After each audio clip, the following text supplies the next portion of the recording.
ओम गणेशाय नमः।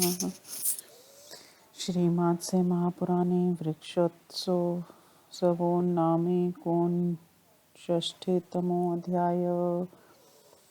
वृक्ष लगाने की विधि। ऋषि ऊचु पादपाना विधिं सूत यथावद विस्तरादवद विधिना केन कर्तव्यं पादपोध्यापनं बुधे ये च लोका समृत्तास्तेषां तानि दानि वदस्व न।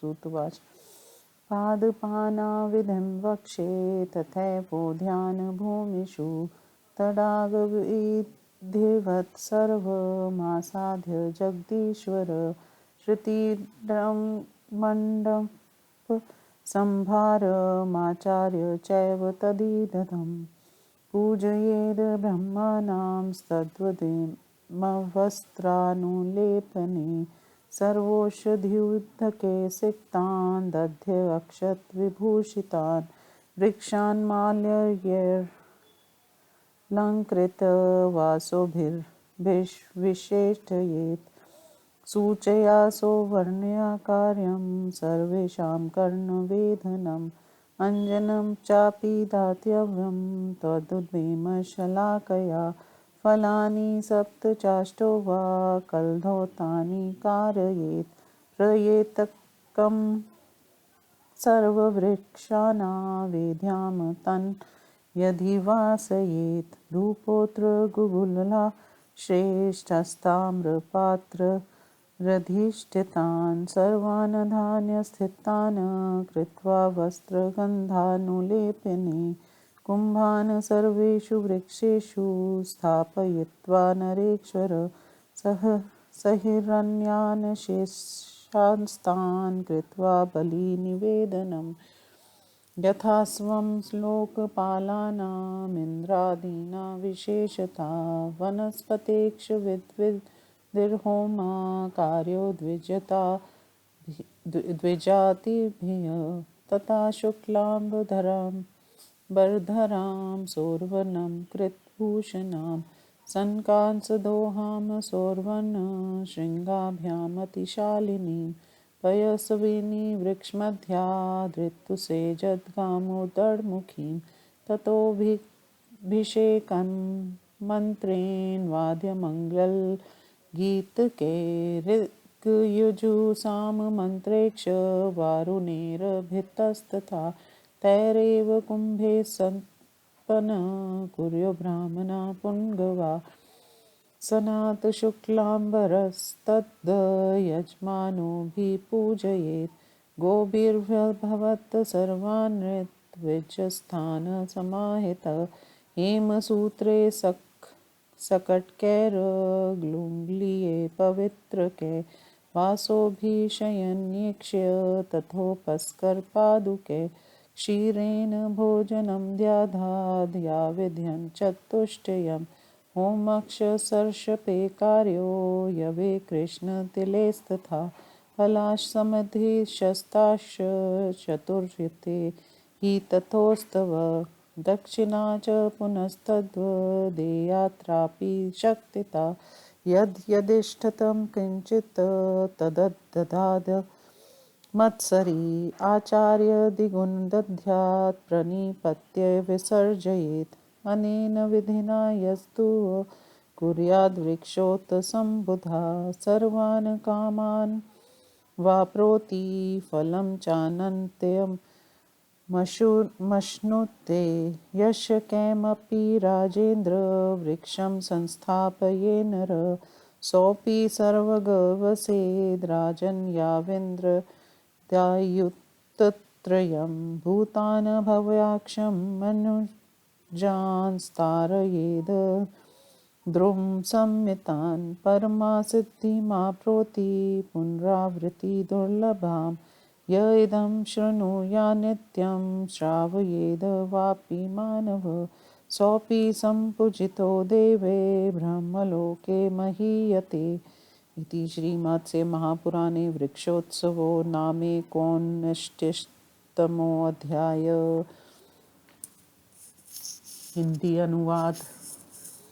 ऋषियों ने पूछा, सूजी आप अब आप हमें विस्तार के साथ वृक्ष लगाने की यथार्थ विधि बतलाइए। विद्वानों की किस विधि से वृक्ष लगाने चाहिए तथा वृक्ष रोपण करने वालों के लिए जिन लोगों की प्राप्ति बतलाई गई है उन्हें भी आप इस समय हम लोगों को बतलाइए।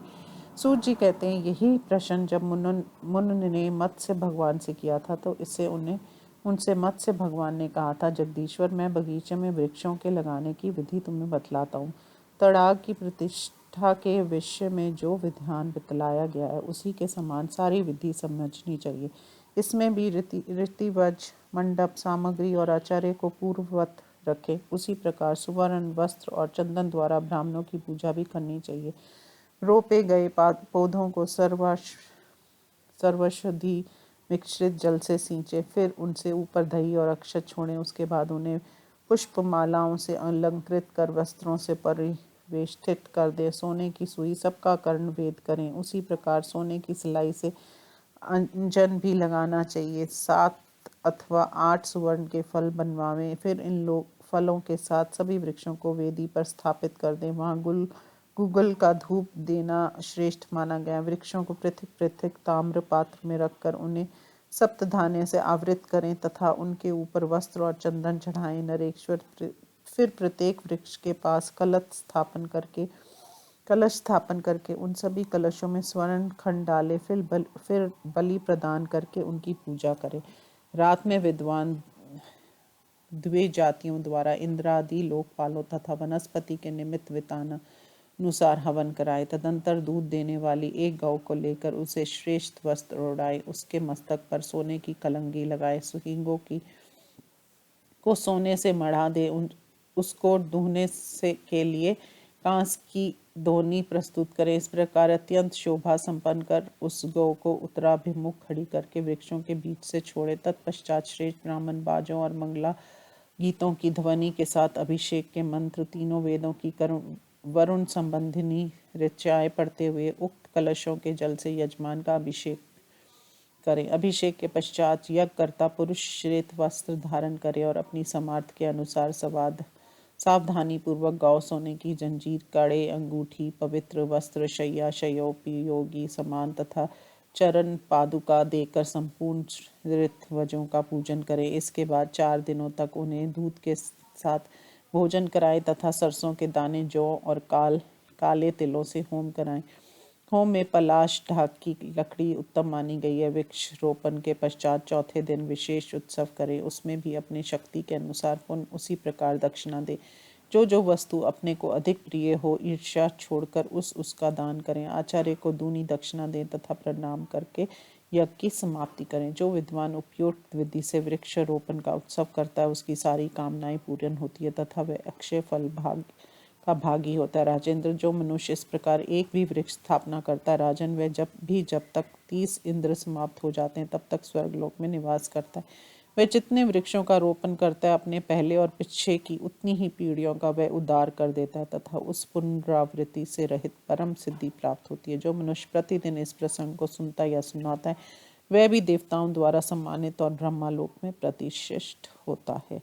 इस प्रकार श्री मात्स्य पुराण में वृक्षा उत्सव नामक 59वां अध्याय संपूर्ण हुआ। ओम नमो शिवाय।